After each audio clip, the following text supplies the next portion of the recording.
Oh, tremblement de terre à la mousson. Wow. Oh là là, tremblement de terre à la mousson. Kiki est touché psychologiquement. Oh là là, il n'y arrive plus. Il loupe 2 pénaltys, puis à la 20e minute, oh, il sort sur blessure. Oh. Vas-y, calme-toi. Calme-toi. Ok, cool. Salut mes camés, salut les gens. Oh là là, séisme, tremblement de terre, Kiki est sorti sur blessure. Oh là là, psychologiquement, est-il touché? Est-il anéanti? Le mec n'y arrive pas. 2 pénaltys, 2 chances. Une seconde chance, une troisième pour la mettre au fond, il la met en l'air, tir au pigeon, c'est extraordinaire.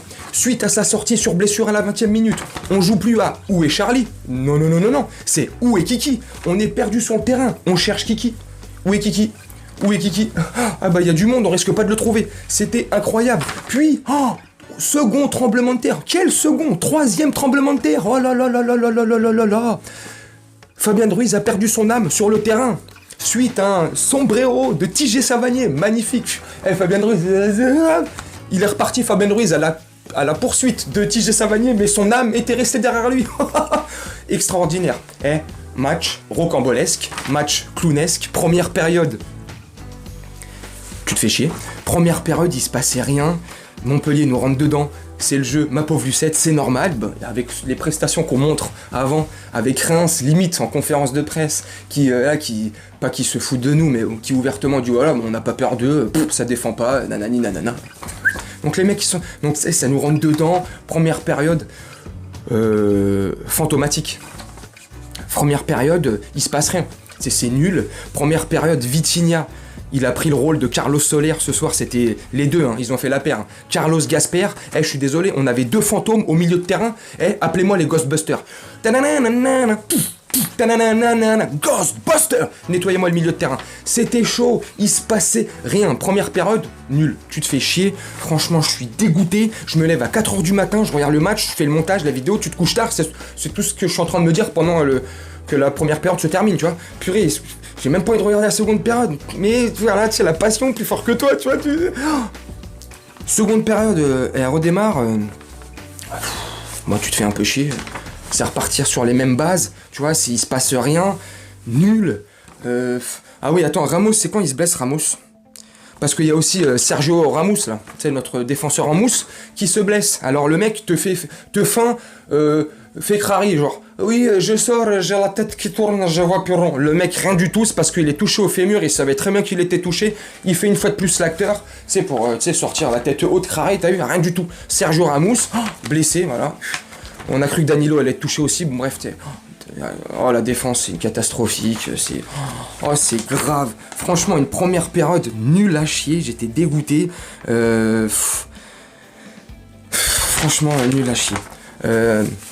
À partir du moment où à la 55e minute, c'est à la 55e minute 55e minute, ouais, enfin, but de Ruiz. Et là tu te dis, enfin, c'est dégueulasse, le jeu est nul, c'est médiocre, on se fait chier, on s'ennuie, on a envie d'éteindre la télé, aller se coucher, bref, on a envie de faire tout, sauf regarder le match du PSG. Mais bon, tu dis, bon voilà, les 3 points, s'il vous plaît les gars, allez, continuez un petit peu, accélérez, mettez un deuxième but, qu'on reparte de la mousson de Montpellier avec les 3 points. Quand tu sais que Marseille, ils ont tapé Nantes, ils sont revenus à 2 points de nous, tu vois, à ce moment-là, là, où on met le but, Nice, ils sont en train de mener sur Lens, tu vois. Bref, tu vois, c'est pas le moment de se faucher, même si c'est un match dégueulasse, et l'important, c'est les 3 points ou pas. Ouais. Donc à partir du moment, à la 55e, on met le but, ça commence à être un match décousu, des deux côtés. Mais là, j'ai kiffé. Voilà, pressing de Montpellier, 4-4 tout terrain, ils nous rentraient dedans, j'ai kiffé. Et les Parisiens, à partir du but, 55e, 60e minute, le changement, et le petit Zahir Emery, il rentre à la... Non, Zahir Emery, il rentre quoi? Zahir Emery, il est rentré ici à la 69e minute, tu vois. À partir de la 55e, 60e, comme je te disais, tu vois, on commence à faire un pressing un peu plus haut, à un peu plus sortir, à être plus agressif, tu vois, à agresser le porteur du ballon montpelliérain, tu vois, à tout de suite sortir au pressing dans les secondes où on perd le ballon, bref, tu vois, il y a un peu plus d'intensité, un peu plus d'envie, tu vois, un peu plus de guerrier sur le terrain, enfin, je sais pas, non. Parce que la première période et jusqu'à la 55e minute du but de Ruiz, là, t'as pas l'impression que sur le terrain on est une Ferrari? Sauf que dans la Ferrari, on a remplacé le moteur par un moteur de trottinette Xiaomi, on est bridé à 25 km/h. 25 km/h. Et derrière, t'as Hidalgo en plus qui veut interdire les trottinettes dans Paris. On va même plus avancer. Ça, c'est une blague, je déconne. Bref, tu vois, donc jusqu'au but, machin, nana. Après, ce que j'ai kiffé, c'est 69e minute, le petit Zahir Emery, il rentre. Zahir Emery il rentre à la place de Vitinha et Mendes il sort et il se fait remplacer par Bernat. Bon bref, Bernat, on va y reparler dans 2 secondes de Bernat. Zahir Emery, voilà ce que je kiffe, voilà pourquoi je kiffe les titis, je kiffe, voilà, tu sais, l'envie, de l'abnégation, le mec qui court de partout, c'est un chien, c'est un petit du centre de formation, c'est un titi, il veut montrer ce qu'il... Tu sais, voilà, il a la dalle. Faut faire confiance un peu plus au Titi. Quand t'as des Carlos Soler fantomatiques, des Fabian Ruiz fantomatiques, même si il délivre un but et une passe décisive pour Messi, super belle passe décisive de Messi, tu vois, comme ça, bref. C'est incroyable. Bernat qui rentre, on mène 2-0. Bernat, je sais pas, le mec il joue à... je sais pas, le mec il s'est cru où un samedi après-midi devant sa cheminée, PlayStation 5 allumé, il est en train de jouer à FIFA, donc au chill, des petites passes comme ça, à la rallonge, je suis à l'entraînement. Bah non, voilà, boulette de Bernat, derrière, conséquence, on est puni, 2-1. Là, à partir du moment où ils mettent le... Tu sais, ils mettent le but, Montpellier, là, voilà, ça commence à jouer, ça commence à ressortir, à nous rentrer dedans, à presser, et là, hop, là, tous les défauts du Paris Saint-Germain, tous nos défauts refont surface, ressurgit à la surface. Psychologiquement, on est des merdes. Paf, on resubit une pression de ouf pendant 5-6 minutes. Il y a un corner pour Montpellier qui est pas sifflé. Heureusement que le corner n'a pas été accordé à Montpellier, parce que juste derrière, le refus de, tu vois, 6 mètres, on balance le ballon, quelques secondes après, on marque le 3e but. Bref, prestation calamiteuse, c'est chaud, c'est chaud. Je suis archi content pour Warren Zahir Emery, ça devient le joueur parisien le plus jeune de l'histoire du club en Ligue 1 à marquer un but avec le Paris Saint-Germain, 16 ans et 200 et quelques, à peine, bref, 16 ans et demi. Bon, franchement, je suis trop content pour lui. Mais sinon, à part ça, que retenir de cette prestation? De la merde. On est parti on est parti comment? En 4-4-2 losange. Il pourrait faire un 4-4 de losange, un 4-4-3, un 4 ce que tu veux, un 3-4 match, ce que tu veux. Il peut mettre la tactique, la stratégie. Galtier, il peut faire ce qu'il veut comme composition, comme feuille de match. J'ai l'impression que il y a des gens, psychologiquement, il y a des joueurs chez nous, ils sont au sous-sol, en fait, tu vois. L'ascenseur, il est bloqué au sous-sol, tu vois. Ils n'ont pas moyen de prendre l'ascenseur, tu vois, il n'y a pas de dépanneur qui vient, tu vois. La porte, elle est verrouillée pour remonter au rez-de-chaussée avec l'escalier. Ils sont pieds-blocs, tu vois. Psychologiquement, c'est des deux-mères. Tu le vois sur le terrain, il y en a, ils ont pas envie. Hein. Il y en a, ils ont pas envie, et il y en a, ils sont du père. Soler est perdu. Fabian Ruiz était perdu. Pendant une vingtaine de minutes en seconde période, ça va de son but jusqu'à ce que Montpellier mette leur but, une quinzaine de minutes comme ça, toute petite vingtaine de minutes, ça va, voilà.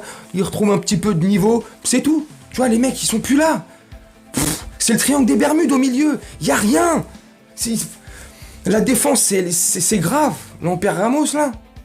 De toute façon, tu me diras qu'il soit là ou pas, c'est pareil. Hein. On perd Ramos, tu sais, comme si c'était un truc de ouf. On perd Ramos. On perd rien du tout. Qu'il soit présent tu sais, dans le 11 ou pas, ça, y a aucune différence. C'est nul. Victoire 3-1. Heureusement, on reprend un tout petit matelas. Mais c'est même pas un matelas, c'est un drap, tu vois. C'est une feuille de cigarette qu'on reprend. 5 points d'avance sur Marseille, qui fait la bonne opération de cette 21e journée, eux qui reviennent à 2 points. Lille, je sais pas le résultat de Lens et de Nice, parce que quand le match s'est fini, tout de suite je te viens faire la vidéo, donc je sais pas, mais quand à la 60e, 65e minute, c'était mené 1-0, ça se trouve ils ont perdu, ou ça se trouve ils ont fait match nul, bref, ça revient derrière, donc je suis bien content qu'on ait pris les 3 points. Ça a été un match dégueulasse dans son ensemble. Il y a eu 2-3 petites actions comme ça par-ci et là qui a été plus ou moins, c'est bien, tiki-taka, Joka Bonito, waouh, sombrero, ce que tu veux. Messi, il a fait plus ou moins un bon match, mais tu me diras, c'est normal, c'est le minimum syndical que Messi peut faire. Là, parce que les commentaires, je les écoutais. Hein. Ouah, ce soir, Messi extraordinaire, Paganelli, ouais. Bah, lui, juste, pendant qu'il lui parlait, il s'essuie en même temps. Hein. Tu sais, oui, alors, oh, ce soir, Messi... Oh, excusez-moi, permettez-moi, je m'essuie. Ce soir, Messi extraordinaire, oh, Messi, j'ai... Non, Messi, il a juste fait... ce pourquoi il est payé, tu vois, son rôle de footballeur. Je l'ai pas trouvé exceptionnel, il a été bon. Il n'a pas été exceptionnel, faut pas non plus se raconter de salade. Bref, victoire 3-1. Qu'est-ce que t'as pensé du match, Mickaël ? Dis-moi ce que t'as pensé du match en commentaire, j'ai hâte de te lire et de répondre. Par contre, je vais répondre au premier commentaire, après je fais le montage et je vais vite aller me coucher, je me lève à 4h15 du matin pour être précis si ça t'intéresse. Donc tu vois, je suis un peu fatigué en plus. Donc dis-moi ce que t'as pensé quand même de ce match-là. Est-ce que tu penses que mes arguments ils sont valables ou pas ? Et puis au-delà de mes arguments...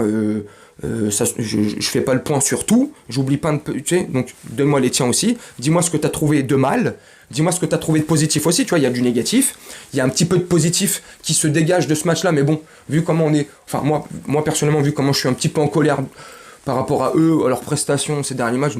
Le positif, j'ai même pas envie de le relever. Je relève que le négatif, et il y en a beaucoup plus sur ce match-là. Bref, dis-moi ce que tu as pensé de ce match-là, du résultat du match. C'est quand même, malgré tout, bien de prendre les 3 points. Même dans des victoires dégueulasses, au moins on se rappellera que des 3 points, on se rappellera pas du match. Donc voilà, dis-moi ce que tu as pensé de la vidéo, comme d'habitude, et puis moi je vais te laisser là-dessus, je vais te faire le montage, et je te dis à très bientôt. Je te souhaite une très bonne journée, une très bonne soirée, ou une très bonne nuit, selon quand tu regarderas cette vidéo, et je te dis à très bientôt. Ciao.